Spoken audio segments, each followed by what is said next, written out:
আসসালামু আলাইকুম বন্ধুরা, আপনাদের মাঝে আবার নিয়ে আসলাম ভাই নামক অজানা ভয় গল্পের সিজন 2 12 নম্বর পার্ট। বেশি কথা না বলে গল্প শুরু করা যাক। সে ধীরে ধীরে হাত বাড়িয়ে আদিবার এলোমেলো চুলগুলো কপাল থেকে সরিয়ে দিল। আমি জানি তুই চাস আমি তোকে ভুলে যাই, কিন্তু তুই জানিস না আমি তোকে ভুলতে পারবো না। আমি ফিরবো আদিবা, তোকে নিজের করে পাওয়ার জন্য আমি আবার ফিরবো। সে ঝুঁকে এলো, ঘুমন্ত আদিবার কপালে নরম করে দীর্ঘ করে একটা চুমু খেলো।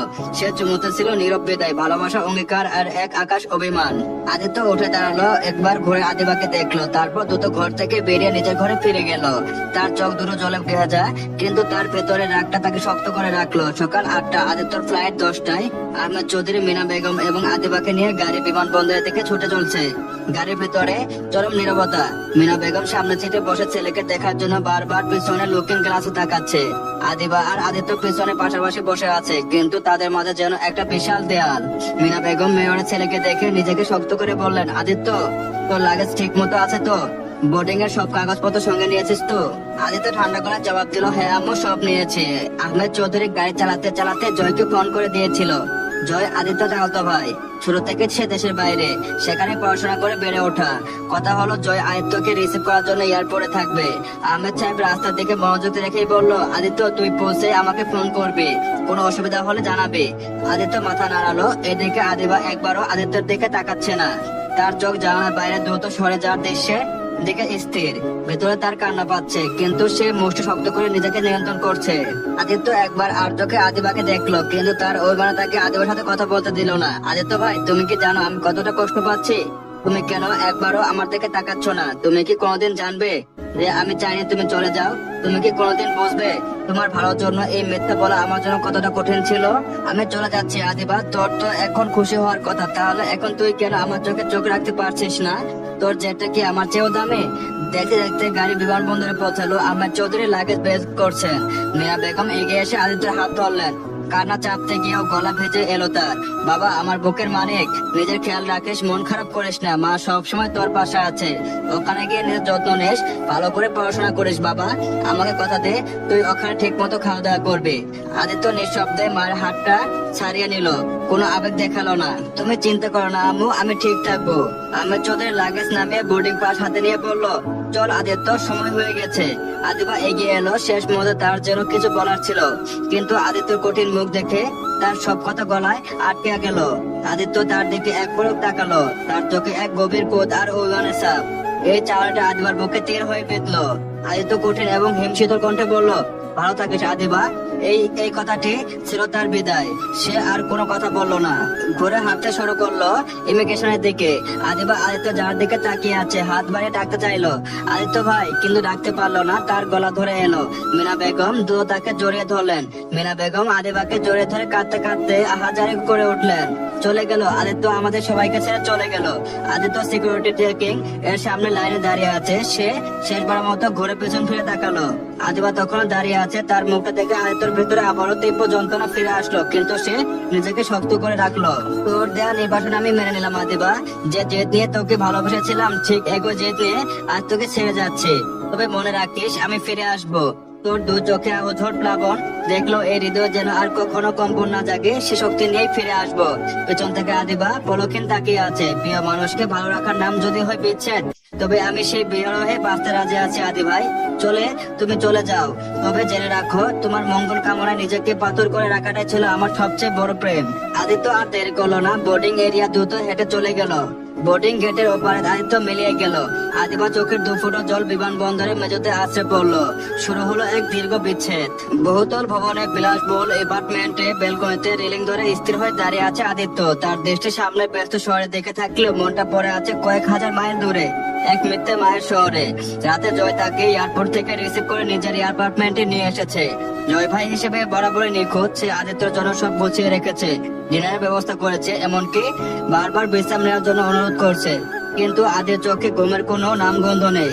তার ফ্যাকাশে মুখে ক্লান্তির গভীর ছাপ স্পষ্ট, চোখের নিচে কাজের ছায়া। অথচ এই দীর্ঘ ভ্রমণের পর শরীরে যে পরিমাণ অবসাদ থাকার কথা, দু চোখে তার ছিটে ফুটো নেই। ঘুম যেন আজ তার থেকে আরেও করেছে। দীর্ঘ ফ্লাইটের তখন শরীরে বিষের মতো ছড়িয়ে পড়লো, মস্তিষ্কের কোষগুলো সজাগ হয়ে আছে। বাইরে থেকে আদিত্যকে দেখে মনে হচ্ছে সে খুব শান্ত, নিস্তরঙ্গ, কোনো জলরাশির মতো স্থির। হয়তো জয় ভাবছে ক্লান্তির কারণে আদিত্য এমন নিশ্চুপ হয়ে আছে, কিন্তু তার ভেতরে পৃথিবীটা এক ভয়াবহ অস্থিরতা তছনছ হয়ে যাচ্ছে। নিজেকে চেনা মাটি, চেনা আকাশ আর আপনজনদের ছেড়ে আসা যে এত কষ্ট হতে পারে তা আদিত্য আগে কখনো ভাবেনি। এই বিদেশ বিভয়ে ঝকঝক তকতকে শহরটা তার কাছে এখন এক যন্ত্রণাদায়ক নির্বাসন ছাড়া আর কিছুই মনে হচ্ছে না। বারবার চোখের সামনে ভেসে উঠছে বাবার মায়ের মুখ, আদিবার সেই সজল চোখ জোড়া আর নিজের প্রিয় ঘরটা, যেখানে তার শৈশব থেকে তরুণে হাজারো স্মৃতি মিশে আছে। এক একটি স্মৃতি যেন ধারালো কাঁচের টুকরোর মতো তার ভেতরটাকে ক্ষত বিক্ষত করে দিচ্ছে। নিজেকে আজ বড্ড একা মনে হচ্ছে আদিত্যের, অথচ দেশে থাকতে তার জীবনটা ছিল কোলাহলপূর্ণ। বন্ধু মহলে সে ছিল আড্ডার মধ্যমণি, তাকে ছাড়া কোনো পরিকল্পনা প্রণত পেত না, কোনো আড্ডায় প্রাণ আসতো না। সেই প্রাণবন্ত ছেলেটা আজ কয়েক হাজার মাইল দূরে এক অচেনা শহরে একা দাঁড়িয়ে আছে। আদিত্য হঠাৎ মনে হলো, এখন কি বন্ধুরা তাকে ছাড়াই আড্ডা দেবে? আড্ডার মাঝে কেউ কেউ হঠাৎ করে থেমে গিয়ে বলবে আদিত্য নেই বলে আড্ডা জমছে না, নাকি সময়ের নিষ্ঠুর নিয়মে সবাই তাকে ভুলে যাবে? জীবনকে তবে সত্যি এমন যেখানে মানুষের জায়গা খুব দ্রুত পূরণ হয়ে যায়? এই অনিশ্চয়তা আর বেচাতের হাহাকারে তার বুকটা ফেটে যাচ্ছে। সে পকেট থেকে ফোনটা বের করে কাপা হাতে হৃদের নাম্বারটা ডায়াল করলো। কয়েকবার রিং হওয়ার পর অপার থেকে এক তচ্ছন্ন কণ্ঠ ভেসে এলো। হ্যালো। আদিত্য গলাটা স্বাভাবিক করে বলল, রিত, আমি আদিত্য বলছি। রিত একটু চমকে উঠলো, আদিত্য?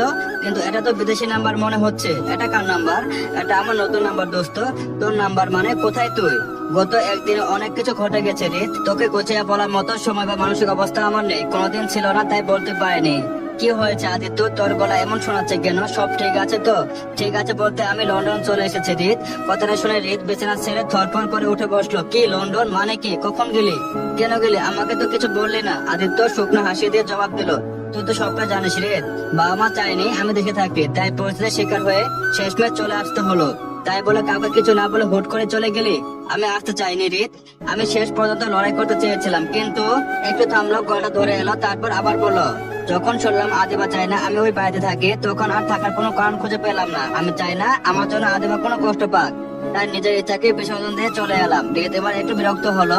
আদিবার কথা তুই আর কত ভাববি আদিত্য? এবার একটু নিজের কথা ভাব। আদিবা কি আমার পরো? তো আমার নিজের অংশ, তোকে কি করে বোঝাই? আদিবা আমার আত্মার অংশ, কিন্তু দুর্ভাগ্যবশত সে আত্মায় আমাকে অস্বীকার করলো, একবারও জানতে চাইলো না সত্যিটা কি। রিত একটু ইতস্ত বোধ করে বলল, আদিত্য, তুই কি সত্যি মনে করিস আদিবা তোকে ভালোবাসে, নাকি সবটা তোর চোখের বল? ওর কাছে কি তুই ততটাও প্রিয় যতটা তুই ভাবিস? রিতের কথা শুনে আদিত্যের বুক কুঁচকে গেল। তুই কি বলতে চাইছিস? পরিষ্কার করে বল। না, তেমন কিছু না, তুই সবে গিয়েছিস, এখন এসব থাক, কথা ঘুরাস না রিত। বললাম তো কিছু না। রিত আমাকে রাগাস না, কি হয়েছে বল। আদিত্য আসলে বিষয়টা আমি কি হয় বলো বুঝতে পারছে না। আমি যা জেনেছি সেটা শোনার পর তুই হয়তো সারা থাকতে পারবে না। আদিত্য কঠিন গলায় বলে উঠলো, যা জানতে পেরেছিস নিজেরা বল। আমি এখন হাজার মাইল দূরে, তাই মারামারি করার সুযোগ নেই, তাই কোনো ঝামেলা হবে না। কিন্তু সত্যটা আমার জানা দরকার, মারামারির জন্য নয়। আসলে আমি যা জেনেছি সেটা আমি নিজে বিশ্বাস করতে পারছি না। আমার মনে হচ্ছে কোথাও একটা ভুল হচ্ছে। কি জেনেছিস তুই? ভয়তে না করে বল। না আদিত্য, আমি এটা বলতে পারবো না, এটা সম্ভব না। আমাকে তুই আর একটু সময় দে, আমি পুরো বিষয়টা আরেকবার যাচাই করে তোকে জানাবো। আদিত্য দরজা হারিয়ে ফেললো। আমাকে একটু শান্ত রাখার চেষ্টা করিস না রিত। আপাতত তুই যা জেনেছিস সেটাই বল। কোনটা ভুল আর কোনটা সঠিক সেটা বিচার করার ক্ষমতা আমার আছে, বল তুই। রিত দীর্ঘশ্বাস ফেলে বলল, তাহলে বেশ শোন, আমি পিকনিকে অর্গানাইজারদের সাথে কথা বলেছি। সেদিন খাবারের প্যাকেটে করার দায়িত্ব ছিল লিসা আর আদিবা আর মেনির উপর। কথাটা শোনার পর আদিত্য ঠোঁটের কোণে এক অদ্ভুত তিক্ত হাসি ফুটে উঠলো। সে যেন নিজের কানকে বিশ্বাস করতে পারছে না, আবার যেন এটাই আশা করেছিল। তুই হাসছিস আদিত্য? হ্যাঁ হাসছি, কারণ হাসি পাচ্ছে আমার বোকামির জন্য। আর কি জেনেছিস? নিশ্চয়ই আরো কিছু আছে। ধীরে ধীরে বলতে লাগলো, শাওন আমাকে বলেছে আদিবা নাকি নিজের তোর কবিতে কিছু একটা মিশিয়েছিল, কারণ রাতে শাওনের সাথে ওর দেখা করার কথা ছিল। তুই যেন না জানতে পারিস, নিশ্চিত হয়ে ঘুমিয়ে পড়িস এই জন্য। আদিত্য চল শক্ত হয়ে আসলো। সে দাঁতে দাঁত চেপে বললো, আর কিছু? আদিত্য প্লিজ তুই মাথা গরম করিস না, একবার ঠান্ডা মাথায় ভাব। আদিবা এমন করবে এটা কি কোনোভাবে সম্ভব? সম্ভব মানে? আদিবা আদিবা শুধু শাহরুর সাথে দেখা করার জন্য এমনটা করেনি। ও ভেবেছিল ডাক দিলে আমি দুর্বল হয়ে পড়বো, সবার সামনে মাতলামি করব, আর সে সুযোগে ও সুন্দর মতো ভিকটিম সেজে অভিনয় করে আমাকে ফাঁসাবে। আর ও সফল হয়েছে। রিত বলল, কিন্তু এসব করে আদিবার লাভ কি? ও তো তোকে ভালোবাসে, অন্তত আমরা তো সেটা জানতাম। আয় তো চিৎকার করে বললো, কি লাভ তুই বুঝতে পারছিস না? এই যে আমাকে বাসা থেকে বের করে দিল, এমনকি আমাকে দেশ ছাড়া করলো, এটাই ওর লাভ। ছোটবেলা থেকে আমি ওকে যত শাসন করেছি সবকিছু প্রতিশোধ একেবারে নিল। এবার ও শান্তিতে থাকতে পারবে। আদিবা আসলে আমার ছায়া থেকে মুক্তি চেয়েছিল। রিত বলল, এসব তুই কি বলছিস আদিত্য? আদিবা এমন মেয়ে না, কোথাও একটা ভুল বোঝাবুঝি হচ্ছে। চলবে তো, গল্পটা কেমন লাগলো অবশ্যই জানাবেন। আর হ্যাঁ, যারা এখন আমার চ্যানেল সাবস্ক্রাইব করেন নাই অবশ্যই সাবস্ক্রাইব করে দেবেন। সবাইকে অসংখ্য ধন্যবাদ।